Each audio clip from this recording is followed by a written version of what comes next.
जय हिंद दोस्तों, मैं राजकुमार आप सभी का स्वागत करता हूं ज्ञानपीठ जीके पॉइंट के इस यूट्यूब चैनल पर। दोस्तों आइए शुरू करते हैं एसएससी जीडी एग्जाम 2023। इसके लिए जो जीके का मॉक टेस्ट सीरीज हमने शुरू की थी, मॉक टेस्ट संख्या 55 लेके आया हूं। और दोस्तों बहुत उत्कृष्ट लेवल के प्रश्न आपको रट लेने हैं सारे प्रश्न, और ये प्रश्न बहुत रिपीट किए जाएंगे आपके आने वाली शिफ्टों में। तो इससे पहले मैंने जो भी मॉक टेस्ट अपलोड किए आप उनके अभ्यास कर सकते हैं। तो पहले प्रश्न की ओर चलते हैं। क्या कहा गया पहले प्रश्न में दोस्तों? पहला प्रश्न आपकी स्क्रीन पर दिख रहा होगा दोस्तों। पहला प्रश्न दोस्तों क्या कहा गया? वर्ल्ड इकोनॉमिक आउटलुक रिपोर्ट कौन जारी करता है? वर्ल्ड इकोनॉमिक आउटलुक रिपोर्ट, ये बहुत इंपॉर्टेंट रिपोर्ट है, बहुत पूछी जाती है एग्जाम में। और इसको जारी किया जाता है अंतर्राष्ट्रीय मुद्रा कोष के द्वारा, इंटरनेशनल मॉनेटरी फंड के द्वारा वर्ल्ड इकोनॉमिक आउटलुक रिपोर्ट जारी की जाती है। दोस्तों अगर आपसे पूछा जाए मुद्रा कोष का मुख्यालय कहाँ पर है? दोस्तों वाशिंगटन डीसी में अंतर्राष्ट्रीय मुद्रा कोष का मुख्यालय है, वॉशिंगटन डीसी। और जो ये बना था अंतर्राष्ट्रीय मुद्रा कोष, वो कब बना था दोस्तों? 1944 में एक सम्मेलन हुआ था, ब्रेटन वुड्स सम्मेलन। ब्रेटन वुड्स सम्मेलन के दौरान दो संस्थाएं बनी थी, एक बना था वर्ल्ड बैंक और एक बना था अंतर्राष्ट्रीय मुद्रा कोष। ये आप याद रखना। तो ब्रेटन वुड्स सम्मेलन 1944 के दौरान आईएमएफ की स्थापना की गई है। दोस्तों यहाँ पे लिखा गया वर्ल्ड बैंक। वर्ल्ड बैंक जो है दोस्तों ये 1944 में ही बना था ये भी। और अगर आपसे पूछा जाए कि वर्ल्ड बैंक का मुख्यालय कहाँ पर है, वर्ल्ड बैंक का मुख्यालय भी वॉशिंगटन डीसी में है। ठीक है दोस्तों। वर्ल्ड बैंक के अध्यक्ष कौन है? वो है डेविड मालपास, जो अमेरिका के हैं। ये भी आप याद रखना। आपका यूएनओ, दोस्तों यूएनओ कब बना था? संयुक्त राष्ट्र संघ 24 अक्टूबर 1945 को यूएनओ बना था। ये भी आप याद रखना। और संयुक्त राष्ट्र संघ का मुख्यालय कहाँ पर है? न्यूयॉर्क में। संयुक्त राष्ट्र संघ का मुख्यालय न्यूयॉर्क में है। और इसके अध्यक्ष कौन है? वो है आपके एंटोनियो गुटेरस, जो पुर्तगाल के हैं। उसके बाद में यहाँ लिखा गया यूएनडीपी, संयुक्त राष्ट्र विकास कार्यक्रम। इसका मुख्यालय भी कहाँ पर आपका? ये न्यूयॉर्क में है। संयुक्त राष्ट्र विकास कार्यक्रम का मुख्यालय न्यूयॉर्क में है। और यूएनडीपी हर साल एचडीआई इंडेक्स भी देता है। मानव विकास सूचकांक कौन जारी करता है? यूएनडीपी जारी करता है। तो वर्ल्ड इकोनॉमिक आउटलुक रिपोर्ट कौन जारी करता है? अंतर्राष्ट्रीय मुद्रा कोष आईएमएफ जारी करता है, याद रखना। नेक्स्ट प्रश्न की ओर चलते हैं। अशोक के शिलालेख, अशोक के शिलालेख कौन सी लिपि में लिखे गए हैं? मतलब ये बताना दोस्तों, अशोक के जो शिलालेख थे, अगर हम बात करें अशोक के अधिकांश शिलालेख ये ब्राह्मी लिपि में लिखे गए हैं। ऑप्शन ए ब्राह्मी लिपि। दोस्तों अगर आपसे पूछा जाए कि अशोक के शिलालेख सबसे पहली बार किसने पढ़े थे, तो वर्ष 1837 में एक अंग्रेज था जिसका नाम था जेम्स प्रिंसेप। जेम्स प्रिंसेप के द्वारा अशोक के जो शिलालेख हैं इनकी लिपि को पढ़ा गया था। तो ये बहुत आता है एग्जाम में, आप याद रखिएगा। अशोक के शिलालेख किसने पढ़े? जेम्स प्रिंसेप ने पढ़े हैं। क्लियर हुआ दोस्तों? अगर मैं आपसे पूछा जाए कि अशोक जो है ये कौन से वंश का राजा है, दोस्तों अशोक मौर्य वंश का राजा है। और अशोक ने कलिंग का युद्ध लड़ा था राजा खारवेल के साथ। कलिंग का युद्ध 261 ईसा पूर्व में लड़ा गया था खारवेल के साथ, जिसमें अशोक की विजय हुई। और कलिंग के युद्ध के बाद अशोक ने युद्ध की नीति को त्याग के धम्म की नीति को अपना लिया था। दोस्तों अशोक को देवानाम प्रियदर्शी भी कहा गया है, ये भी आप याद रखना।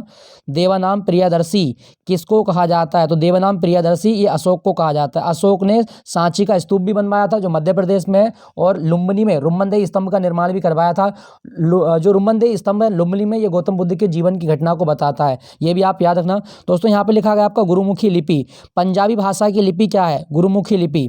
पंजाबी भाषा जिस लिपि में लिखी जाती है वो है आपकी गुरुमुखी लिपि। और गुरुमुखी लिपि का आविष्कार किसने किया था? गुरु अंगद देव के द्वारा गुरुमुखी लिपि का आविष्कार किया गया था। और अंगद देव का वास्तविक नाम है गुरु लहना। ये भी आप याद रखिएगा। तो अशोक के शिलालेखों की लिपि क्या है? ब्राह्मी लिपि, ऑप्शन ए। नेक्स्ट प्रश्न की ओर चलते हैं। कृष्णदेव राय ने आमुक्तमाल्यद ग्रंथ की रचना किस भाषा में की है? दोस्तों कृष्णदेव राय ने जो आमुक्तमाल्यद की रचना की वो की है आपकी तेलुगु भाषा में। आमुक्तमाल्यद जो है ये तेलुगु भाषा में लिखा गया है। क्लियर हुआ दोस्तों? और ये जो आमुक्तमाल्यद है ये राजनीति का ग्रंथ है, आप याद रखना, राजनीति का ग्रंथ है। और कृष्णदेव राय जो है ये कौन से वंश के राजा हैं? दोस्तों कृष्णदेव राय जो है ये तलुब वंश के राजा हैं। तलुब वंश के राजा हैं कृष्णदेव राय, ये भी आप याद रखिएगा। अगर आपसे पूछा जाए कि कृष्णदेव राय का काल किस भाषा का स्वर्ण काल है, तो तेलुगु भाषा का स्वर्ण काल कृष्णदेव राय के काल को कहा जाता है। ये भी आप याद रखें। दोस्तों यहाँ पे लिखा गया है तमिल। 2004 में भारत की पहली शास्त्रीय भाषा बनी थी तमिल। तमिलनाडु और पांडिचेरी की जो है वो राजभाषा भी है। ये भी आप याद रखें। यहाँ पे लिखा गया आपका संस्कृत। भारतीय भाषाओं की जननी किसे कहा जाता है? दोस्तों भारतीय भाषाओं की जननी संस्कृत भाषा को कहा गया। और संस्कृत उत्तराखंड हिमाचल प्रदेश की दूसरी राजभाषा भी है, ये भी आप याद रखना। और भारत में गाँव है मेट्टूर। मेट्टूर गांव जो कि तमिलनाडु का है दोस्तों, इस गांव में सभी जितनी भी आबादी है वो संस्कृत बोलती है, ये भी आप याद रखिएगा। तो ये आप याद रखें, इसका सही जवाब क्या होगा, आमुक्तमाल्यद, ये तेलुगु भाषा का ग्रंथ है। नेक्स्ट प्रश्न की ओर चलते हैं। जलियांवाला बाग हत्याकांड, जलियांवाला बाग हत्याकांड के विरोध में किसने अंग्रेजों को अपनी नाइटहुड की उपाधि वापस कर दी थी? सुपर इंपॉर्टेंट क्वेश्चन है, बहुत आता है एग्जाम में। दोस्तों पहले तो जाने जलियांवाला बाग कब हुआ था। तो जलियांवाला बाग हुआ था 13 अप्रैल 1919 को। 13 अप्रैल 1919 बैसाखी का दिन था, जब डॉक्टर सत्यपाल मलिक और सैफुद्दीन किचली की गिरफ्तारी के विरोध में लोग जलियांवाला बाग जलियांवाला बाग में इकट्ठा हुए। और इसके चलते जो अंग्रेज थे माइकल ओडायर और जनरल ओडायर, इन दोनों की मिलीभगत से जो वहाँ की जनता थी उसको गोलियों से भून डाला गया। और इसके विरोध में जो रविंद्रनाथ टैगोर थे उन्होंने अपनी नाइटहुड की उपाधि वापस कर दी। तो रविंद्रनाथ टैगोर ने नाइटहुड की उपाधि वापस की थी जलियांवाला बाग हत्याकांड 1919 के विरोध में। दोस्तों मैं बात करूं रविंद्रनाथ टैगोर, इनको गुरुदेव की उपाधि दी गई है गांधी जी के द्वारा।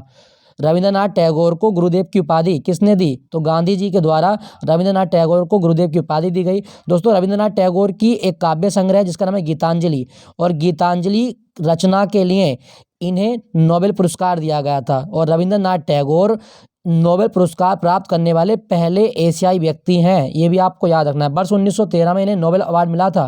क्लियर हुआ दोस्तों? दोस्तों इनकी एक किताब और आप याद रखें, द पोस्ट ऑफिस, ये बहुत आती है एग्जाम में। द पोस्ट ऑफिस किसके द्वारा लिखी गई? तो द पोस्ट ऑफिस लिखी गई है रविंद्रनाथ टैगोर के द्वारा। और रविंद्रनाथ टैगोर ने बांग्लादेश का राष्ट्रगान जो आमार सोनार बांग्ला है, और भारत का राष्ट्रगान जन गण मन, ये दोनों लिखे हैं। तो यह भी आप याद रखें। महात्मा गांधी की बात करूं दोस्तों, महात्मा गांधी की आत्मकथा है my experiment with truth, my experiment with truth, ये किसकी आत्मकथा है? दोस्तों महात्मा गांधी की आत्मकथा का नाम है माई एक्सपेरिमेंट विद ट्रुथ। और अगर आपसे पूछा जाए दोस्तों कि गांधी जी की दूसरी किताब कौन सी है, वो है आपका पाथवे टू गॉड, ये भी बहुत आती है एग्जाम में, pathway to God. Gandhi ji की आत्मकथा का नाम है माई एक्सपेरिमेंट विद ट्रूथ, और इनकी दूसरी किताब है पाथवे टू गॉड। और गांधी जी को 1930 में टाइम मैगजीन ने पर्सन ऑफ द ईयर भी चुना था, ये भी आप याद रखें। 1924 का बेलगांव सेशन हुआ था दोस्तों, 1924 के बेलगांव सेशन में गांधी जी कांग्रेस के अध्यक्ष बने थे। क्लियर हुआ? अच्छा, यहाँ पे लिखा गया गोपाल कृष्ण गोखले। दोस्तों गांधी जी के राजनीतिक गुरु का नाम क्या है? तो गांधी जी के राजनीतिक गुरु हैं आपके गोपाल कृष्ण गोखले। गोपाल कृष्ण गोखले गांधी जी के राजनीतिक गुरु माने जाते हैं। यहाँ पे लिखा गया मौलाना अबुल कलाम आजाद। दोस्तों भारत के पहले शिक्षा मंत्री कौन थे? भारत के पहले शिक्षा मंत्री थे मौलाना अबुल कलाम आजाद। और दोस्तों भारत में जो पहले शिक्षा मंत्री थे वो मौलाना अबुल कलाम आजाद थे। और 11 नवंबर को राष्ट्रीय शिक्षा दिवस होता है भारत में। राष्ट्रीय शिक्षा दिवस ये किसकी जयंती होती है? तो भारत के पहले शिक्षा मंत्री मौलाना अबुल कलाम आजाद का जन्मदिन राष्ट्रीय शिक्षा दिवस के रूप में मनाया जाता है। और अबुल कलाम आजाद की एक किताब याद रखना, India wins freedom. India wins freedom, ये पुस्तक किसके द्वारा लिखी गई? दोस्तों इंडिया विंस फ्रीडम लिखी गई है मौलाना अबुल कलाम आजाद के द्वारा। ये बहुत इंपॉर्टेंट है, पूछा जाता है आपसे। तो इसका सही जवाब क्या होगा? नाइटहुड की उपाधि किसने वापस की थी? रविंद्रनाथ टैगोर के द्वारा नाइटहुड की उपाधि वापस की गई है। नेक्स्ट प्रश्न की ओर चलते हैं। निम्नलिखित में से कौन सा अनुच्छेद अल्पसंख्यकों के हितों का संरक्षण करता है? दोस्तों अल्पसंख्यकों के हितों का जो संरक्षण करता है वो करता है अनुच्छेद 29, ऑप्शन सी। अनुच्छेद 29 में अल्पसंख्यकों के हितों का संरक्षण किया गया है। दोस्तों अनुच्छेद 42 में क्या कहा गया? इसमें मातृत्व अवकाश की बात की गई है। मातृत्व अवकाश, ये आप याद रखना कौन से आर्टिकल में आता है? आर्टिकल 42 में मातृत्व अवकाश की बात की गई है। राज्य जो है काम की न्याय संगत और मानवोचित दशाओं का प्रबंध करेगा। प्रसूति सहायता के लिए उपबंध इसमें किया गया है। अनुच्छेद 18 की बात करूं तो उपाधियों का अंत, उपाधियों का अंत किया गया है किसमें? अनुच्छेद 18 में, ये भी आप याद रखना। अनुच्छेद 24 में क्या कहा गया? दोस्तों अनुच्छेद 24 में कहा गया कि 14 वर्ष से कम उम्र के बच्चों को आप काम पे नहीं लगा सकते। मतलब 14 वर्ष से कम उम्र के बच्चों को फैक्ट्री या कारखाने में काम पर नहीं लगाया जा सकता। तो इसका सही जवाब क्या होगा? अनुच्छेद 29, ये अल्पसंख्यकों के हितों का संरक्षण करता है। नेक्स्ट प्रश्न की ओर चलते हैं। भारत में संविधान दिवस कब होता है? दोस्तों भारत में संविधान दिवस उस दिन होता है जब भारत में राष्ट्रीय दुग्ध दिवस मनाया जाता है। तो संविधान दिवस 26 नवंबर को मनाया जाता है। और भारत में राष्ट्रीय दूध दिवस जो कि वर्गीज कुरियन का जन्मदिन होता है, ये भी कब होता है? तो दोस्तों 26 नवंबर को 2 दिवस होते हैं भारत में, एक संविधान दिवस और एक आपका राष्ट्रीय दुग्ध दिवस। और पहला संविधान दिवस कब मनाया गया था? दोस्तों पहला संविधान दिवस 2015 में मनाया गया था। भारत सरकार ने 2015 में इस दिवस को मनाने मनाने की शुरुआत की है, ये भी आप याद रखें। अच्छा, क्यों मनाया जाता है 26 नवंबर को? दोस्तों 26 नवंबर 1949 को संविधान सभा द्वारा संविधान को आत्मार्पित व अंगीकार किया गया था। क्लियर हुआ? यहाँ पे लिखा गया है 23 जून। दोस्तों अगर आप पूछे आपसे ओलंपिक दिवस कब मनाया जाता है, हर साल 23 जून को ओलंपिक दिवस मनाया जाता है। क्लियर हुआ? और 26 जनवरी ये भारत का क्या होता है, ये भारत का गणतंत्र दिवस होता है। क्लियर हुआ? तो चलिए अगले प्रश्न की ओर चलते हैं। 16वां संविधान संशोधन किस देश के साथ भूमि विवादों का निपटारा करता है? दोस्तों भारत ने 16वें संविधान संशोधन के द्वारा किस देश के साथ भूमि विवादों का निपटारा किया था? ऑप्शन ए, बांग्लादेश के साथ भूमि विवाद का निपटारा किया था। दोस्तों अगर मैं बात करूं बांग्लादेश और भारत की जो सीमा है, इसकी लंबाई कितनी है, तो भारत की सबसे बड़ी जो बाउंड्री है वो बांग्लादेश के साथ साझा होती है, 4096.6 किलोमीटर। बांग्लादेश की राजधानी क्या है दोस्तों? बांग्लादेश की राजधानी है ढाका, और ढाका में बिम्स्टेक का मुख्यालय है। बिम्स्टेक का मुख्यालय ढाका में है। और बिम्स्टेक कब बना था? 1997 में बिम्स्टेक की स्थापना हुई थी। क्लियर हुआ? दोस्तों बांग्लादेश की मुद्रा क्या है? टका। बांग्लादेश की मुद्रा टका है, और बांग्लादेश की संसद को जातीय संसद कहा जाता है। बहुत इंपॉर्टेंट है, जातीय संसद। और बांग्लादेश का राष्ट्रीय खेल आप याद रखिएगा, कबड्डी। बांग्लादेश का राष्ट्रीय खेल क्या है दोस्तों? कबड्डी बांग्लादेश का राष्ट्रीय खेल है, ये भी आप याद रखें। और दुनिया में मतलब जूट का सबसे बड़ा उत्पादक अगर माने तो हम बांग्लादेश को मान सकते हैं। क्लियर हुआ? यहाँ पे लिखा गया दोस्तों श्रीलंका। श्रीलंका की राजधानी है श्री जयवर्धनेपुरम कोट्टे, ये भी आप याद रखना, और इसकी मुद्रा रुपया है। और श्रीलंका और भारत के बीच पाक जलडमरू मध्य भी है। पाक स्टेट ये भारत और श्रीलंका को अलग करती है। भूटान की बात करूँ दोस्तों, भूटान को ड्रिक युल कहा जाता है, ये बहुत इंपॉर्टेंट है दोस्तों, इसको आप याद जरूर रखिएगा। ड्रिक युल किसका नाम है? भूटान का नाम है ड्रिक युल। इसकी मुद्रा का नाम है गुल्ट्रम। भूटान की मुद्रा को गुल्ट्रम कहा जाता है। इसकी राजधानी थिम्पू है। और भूटान की राजभाषा क्या है? भूटान की राजभाषा जोंखा। भूटान की राजभाषा जोंखा, ये भी आप याद रखें। भूटान का राष्ट्रीय खेल क्या है? तीरंदाजी। भूटान का राष्ट्रीय खेल है तीरंदाजी, ये भी आप याद रखिएगा, क्वेश्चन आता है आपके एग्जाम में। अफगानिस्तान की बात करूं दोस्तों, अफगानिस्तान की राजधानी काबुल है, काबुल। और अभी तालिबान का आतंक मतलब इस पे शासन है। और यहाँ का राष्ट्रीय खेल क्या है? बुचकसी। बहुत आता है एग्जाम में। अफगानिस्तान का राष्ट्रीय खेल क्या है? बुचकसी। और भारत की सबसे कम सीमा किसके साथ साझा होती है? 100 किलोमीटर की सीमा है, लगभग 99 पॉइंट कुछ है, तो ये अफगानिस्तान के साथ। अफगानिस्तान दुनिया में सबसे ज़्यादा अफीम की खेती भी करता है, ये भी आप याद रखिएगा। तो ये आप याद रखें, 16वां संविधान संशोधन किसके साथ? बांग्लादेश के साथ है। नेक्स्ट प्रश्न की ओर चलते हैं। लोकसभा के प्रथम स्पीकर कौन थे? दोस्तों लोकसभा के पहले स्पीकर, लोकसभा में मतलब जो पहले स्पीकर बने वो थे आपके GB Mavalankar. Option A, GB Mavalankar Lok Sabha के पहले स्पीकर थे, और इन्हें लोकसभा का जनक कहा जाता है। ठीक है दोस्तों लोकसभा ये भारत में संसद का निम्न सदन है। इसे आम लोगों का सदन, अस्थायी सदन आदि नामों से जाना जाता है। क्लियर हुआ? अच्छा, बात करते हैं यहाँ पे डॉक्टर बी आर अम्बेडकर। दोस्तों स्वतंत्र भारत के पहले कानून मंत्री कौन थे? तो पहले कानून मंत्री हैं डॉक्टर बी आर अम्बेडकर। दूसरा, अगर आपसे पूछे संविधान की प्रारूप समिति के अध्यक्ष कौन थे? दोस्तों संविधान की प्रारूप समिति के अध्यक्ष बने थे डॉक्टर बी आर अम्बेडकर, ये भी आपको याद रखना है। और अम्बेडकर की जो समाधि है इसका नाम क्या है? चैत्य भूमि। अम्बेडकर की समाधि चैत्य भूमि है, ये भी आप याद रखना, मुंबई में आती है चैत्य भूमि। अगर आपसे पूछा जाए दोस्तों जो डॉक्टर अम्बेडकर इनकी आत्मकथा का नाम क्या है, तो दोस्तों डॉक्टर अम्बेडकर की आत्मकथा का नाम है बेटिंग फॉर बीजा। बहुत आता है एग्जाम में, बेटिंग फॉर बीजा किसकी आत्मकथा है? डॉक्टर अम्बेडकर की आत्मकथा। और अम्बेडकर के बारे में याद रखना, अम्बेडकर ने आर्टिकल 32 को संविधान की आत्मा और हृदय कहा है। क्लियर हुआ? अम्बेडकर का एक पत्र भी है मूक नायक। अम्बेडकर का पत्र याद रखिएगा, मूक नायक। मूक नायक किसका पत्र है? तो दोस्तों अम्बेडकर के द्वारा मूक नायक पत्र लिखा गया है। बहुत आता है एग्जाम में मूक नायक। क्लियर हुआ? चलिए अगले एक ऑप्शन और लिखा गया है दोस्तों, सर्वपल्ली राधाकृष्णन। दोस्तों सर्वपल्ली राधाकृष्णन ये भारत के पहले उपराष्ट्रपति थे, ये भी आप याद रखें। और इनका जन्मदिन 5 सितंबर को हम शिक्षक दिवस के रूप में मनाते हैं। उसके बाद में राजेंद्र प्रसाद लिखा गया, इनकी किताब है इंडिया डिवाइडेड। इंडिया डिवाइडेड किसने लिखी है? दोस्तों इंडिया डिवाइडेड किताब राजेंद्र प्रसाद के द्वारा लिखी गई है। तो राजेंद्र प्रसाद जो थे ये भारत के पहले राष्ट्रपति भी थे, और इन्हें बिहार का गांधी भी कहा जाता है। कभी क्वेश्चन आए कि भारत में अजात शत्रु किसे कहा गया है, तो दोस्तों भारत में अजात शत्रु राजेंद्र प्रसाद को कहा जाता है। बिहार का गांधी और अजात शत्रु राजेंद्र प्रसाद को कहा गया। दोस्तों चलो आप कमेंट में लिख के बताइएगा भारत में पहली लोकसभा कब गठित हुई थी। अभी कौन सी लोकसभा चल रही है? 17वीं लोकसभा चल रही है, ये भी आप याद रखना। नेक्स्ट प्रश्न की ओर चलते हैं। सुप्रीम कोर्ट के जज की सेवानिवृत्ति की आयु कितनी है? दोस्तों सुप्रीम कोर्ट का जज की जो सेवानिवृत्ति की आयु है वो है आपकी 65 वर्ष। ऑप्शन बी 65 वर्ष। दोस्तों क्या आपको पता है कि भारत का सुप्रीम कोर्ट कब बना था? तो 28 जनवरी 1950 को भारत में सुप्रीम कोर्ट की स्थापना हुई, भारत सरकार अधिनियम 1935 के द्वारा। सुप्रीम कोर्ट में जो कुल जज हैं उनकी संख्या कितनी है? 33 + 1, 34 जज हैं कुल, एक मुखिया होता है आपका और 33 आपके अन्य होते हैं। और अभी कौन है आपके? डी वाई चंद्रचूड़ भारत के जो जज हैं वर्तमान में मुख्य जज, वो है आपके डी वाई चंद्रचूड़। और दोस्तों भारत में एक सुप्रीम कोर्ट के मुख्य जज थे जिनका नाम था रंजन गोगोई। रंजन गोगोई की किताब बड़ी न्यूज़ में है आजकल, और वो है आपकी द जस्टिस फॉर जजेज। ये पूछा जा सकता है आपसे, रंजन गोगोई इनकी किताब है जस्टिस फॉर जजेज। जस्टिस फॉर जजेज ये किसके द्वारा लिखी गई है? तो दोस्तों जस्टिस फॉर जजेज ये रंजन गोगोई की किताब है। नेक्स्ट प्रश्न की ओर चलते हैं फिर। 10 डाउनिंग स्ट्रीट निम्नलिखित में से किस देश के प्रधानमंत्री का आधिकारिक निवास स्थान है? दोस्तों बड़ा इंपॉर्टेंट है, बहुत आता है एग्जाम में। 10 डाउनिंग स्ट्रीट, दोस्तों अभी ये नया पीएम बना है और भारतीय मूल का है, ब्रिटेन। ब्रिटेन का प्रधानमंत्री जिस निवास स्थान में रहता है वो है आपका 10 डाउनिंग स्ट्रीट। और 10 डाउनिंग स्ट्रीट कौन से शहर में है? दोस्तों लंदन में। ब्रिटेन के प्रधानमंत्री का आधिकारिक निवास स्थान 10 डाउनिंग स्ट्रीट कहलाता है, लंदन में है। और ब्रिटेन का जो पीएम है वो कौन है? ऋषि सुनाक। ऋषि सुनाक ब्रिटेन का प्रधानमंत्री है। इसकी पार्टी का नाम है कंजर्वेटिव पार्टी, ये भी आप याद रखना, पूछ सकता है आपके एग्जाम में। दोस्तों यहाँ पे लिखा गया आपका श्रीलंका। श्रीलंका का जो पीएम का आवास है उसे कहा जाता है टेम्पल ट्री। श्रीलंका के पीएम का आवास टेम्पल ट्री कहलाता है, ये भी आप याद रखें। दोस्तों पाकिस्तान लिखा गया, इसकी राजधानी इस्लामाबाद है, पाकिस्तान की राजभाषा उर्दू है, और पाकिस्तान की संसद को मजलिस ए शूरा कहा जाता है।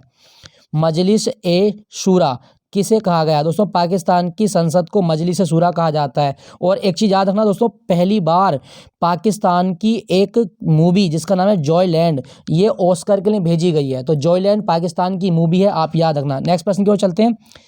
चित्र में दिखाया गया प्रतीक किससे संबंधित है? दोस्तों ये आपको एक प्रतीक दिख रहा होगा, ये आपको बताना है किससे संबंधित है। सोचें, आपके लिए 2 सेकंड का समय है, किससे संबंधित होगा? एड्स, गलत जवाब।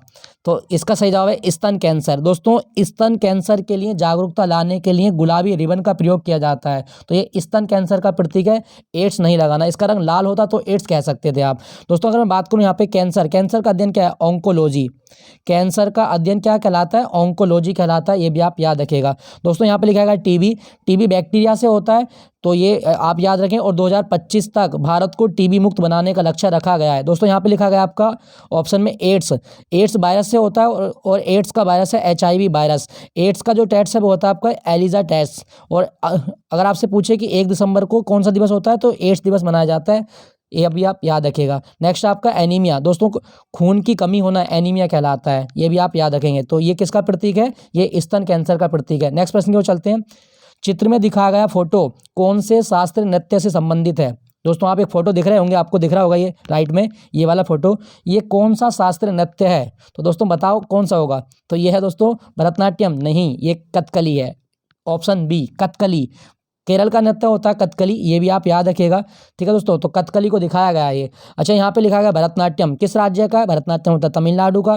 कुचिपुड़ी, कुचिपुड़ी एक गांव का नाम है, और ये गांव आंध्र प्रदेश के कृष्णा जिले में है। तो कुचिपुड़ी डांस कहाँ का हो गया? आंध्र प्रदेश का। सतरिया असम का है, और सतरिया को शुरू किया था शंकर देव ने। एक नाम और याद है ना, टंकेश्वर हजारिका।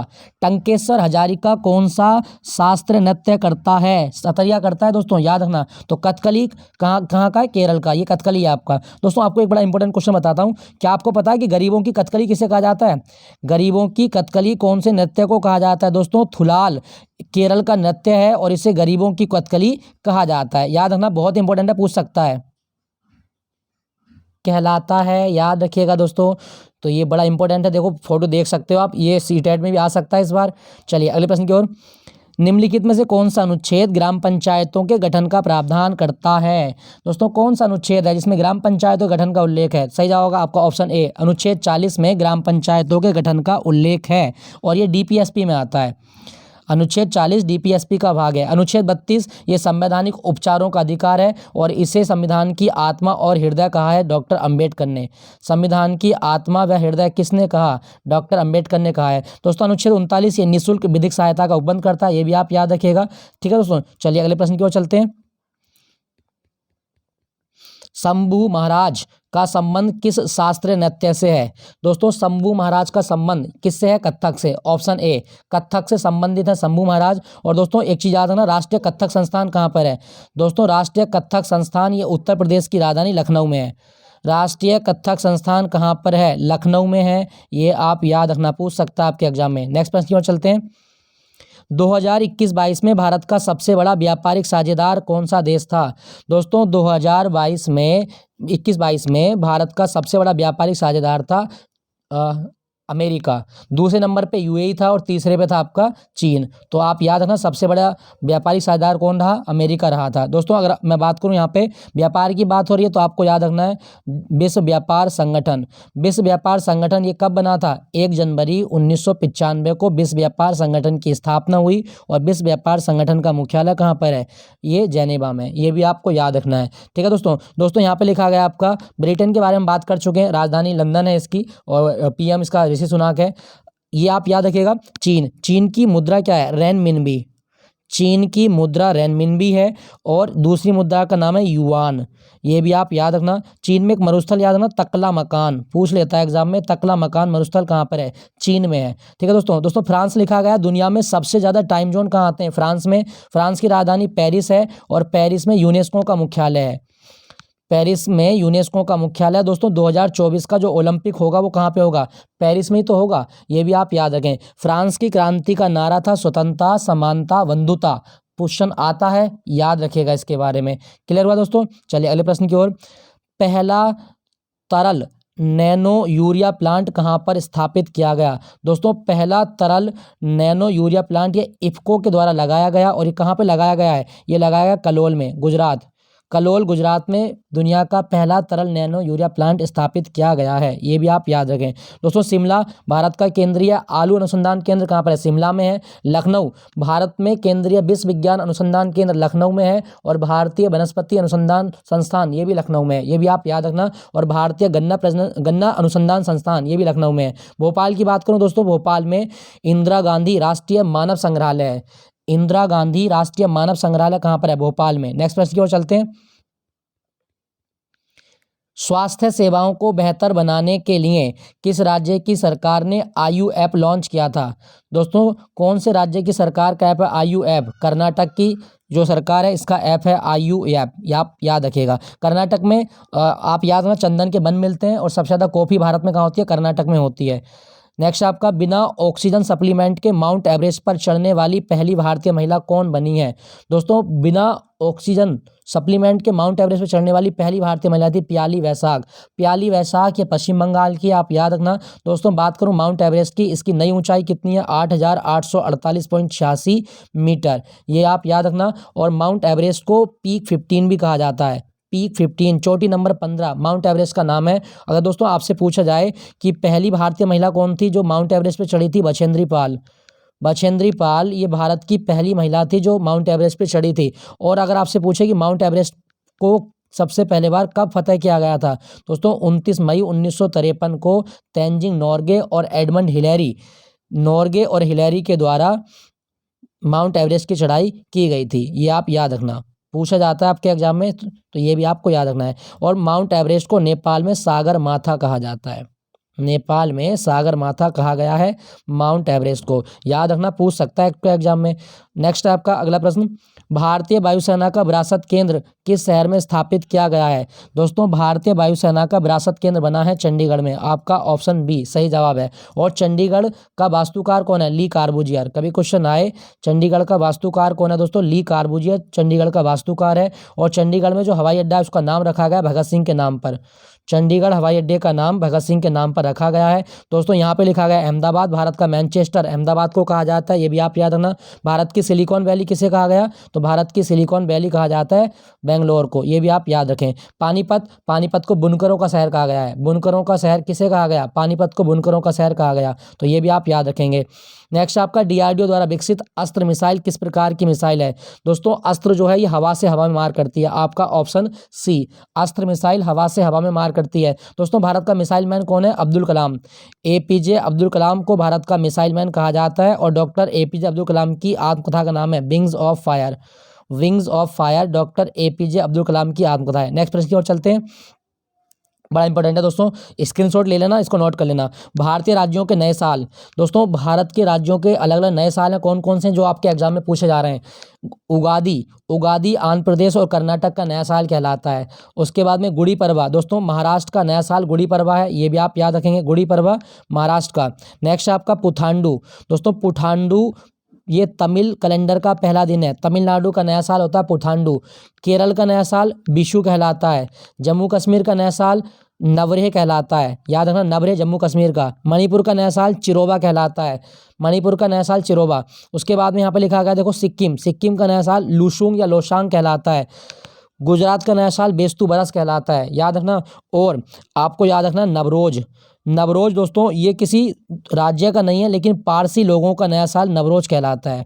जो पारसी धर्म है उसका नया साल नवरोज होता है, ये भी आप याद रखें दोस्तों। एक और याद रखना लोसार बौद्ध धर्म का नया साल है, बौद्ध धर्म का नया साल होता है लोसार, ये भी आप याद रखना। अच्छा एक और याद रखिएगा चेटी चंद सिंधी लोगों का नववर्ष क्या कहलाता है। चेटी चंद सिंधी जो समुदाय है उसका नववर्ष है सिंधी, ये भी आप याद रखना। नेक्स्ट प्रश्न की ओर देखें। भारत की शास्त्रीय भाषाएं, सुपर इंपॉर्टेंट दोस्तों, भारत की शास्त्रीय भाषाएं कितनी है दोस्तों। 6 शास्त्रीय भाषाएं हैं भारत में। पहली शास्त्रीय भाषा थी तमिल, 2004 में तमिल भारत की शास्त्रीय भाषा बनी। दूसरी संस्कृत 2005, तीसरी कन्नड़ और चौथी तेलुगु दोनों 2008 में बनी। मलयालम को शास्त्रीय भाषा का दर्जा मिला 2013 में, और उड़िया 2014 में भारत की शास्त्रीय भाषा बनी थी। तो दोस्तों आज का मॉक टेस्ट था इतना ही, और आई होप आपको ये सेशन अच्छा लगा होगा। तो एक लाइक तो बनता है बॉस, और अगर आपने अभी तक चैनल को सब्सक्राइब नहीं किया तो प्लीज़ सब्सक्राइब जरूर कर लेगा। जल्दी मिलूंगा आपको अगले मॉक टेस्ट के साथ में, और उससे पहले लेकर आऊँगा एक रिव्यू जो SSC GD के आज क्वेश्चन पूछे गए हैं। जल्दी मिलता हूँ, तो thank you for watching Jnanpith GK point.